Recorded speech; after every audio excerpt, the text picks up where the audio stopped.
First Balakrishna గారు. బాలకృష్ణ గారు ఇంకా యాక్షన్ సినిమా అంటే సూపరు, సెంటిమెంట్ సినిమా కూడా బలి చేస్తాడండి ఆయన. మెగాస్టార్లో నచ్చే విషయం. చిరంజీవి గారిలో ఇంకా డ్యాన్స్ గీత్స్ అండి అసలు అద్భుతం, సూపరు. పెర్ఫార్మెన్స్ కూడా బాగుంటుందండి. కామెడీ చేయగలడు, సెంటిమెంట్ చేయగలడు చిరంజీవి గారిలో. ఎస్. మహేష్ బాబు గారు. మహేష్ బాబు అంతేనండి, సూపర్ ఆర్టిస్ట్.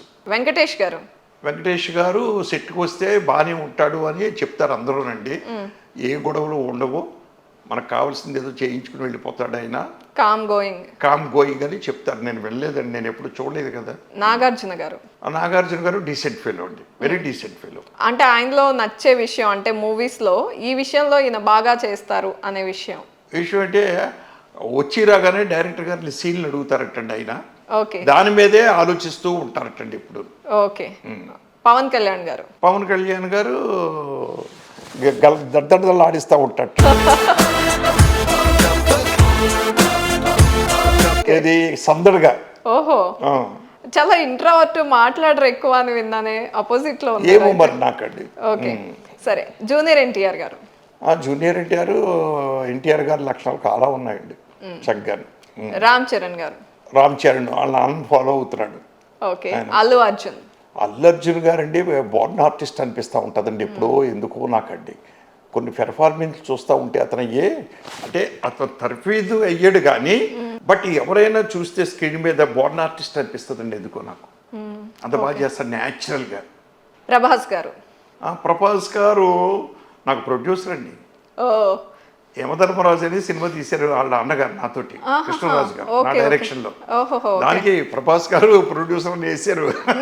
అవునా, కొత్త విషయం చెప్పారు మీరు. చాలా డీసెంట్ డిగ్నిఫైడ్ పర్సన్ అంటండి. ఎక్కువ టచ్ లేదు కానీ నాకు అప్పటికి, ఎందుకంటే చిన్నోళ్ళు నేను డైరెక్ట్ చేస్తాం. తర్వాత పెద్ద అయిన తర్వాత మన టచ్ లేవండి. యాస్టేజ్ చాలా డీసెంట్ డిగ్నిఫైడ్ మనిషి. దగ్గుబాటి రాణా గారు. నాకు పెద్ద టచ్ లేదండి అసలు. ఆయన సినిమాలు ఏమన్నా చూసారా? తక్కువ చూశాను సినిమాలు కూడా. న్యాచురల్ స్టార్ నాని చూస్తూ ఉంటే నేను నా సినిమాలు కూడా చేయించుకోవచ్చు అనిపిస్తూ ఉంటుందండి. నా టైప్ ఆఫ్ కామెడీ సినిమాలు కూడా చేయించుకోవచ్చు అనిపిస్తూ ఉంటుంది. ఏమైనా ప్లాన్ ఉందా?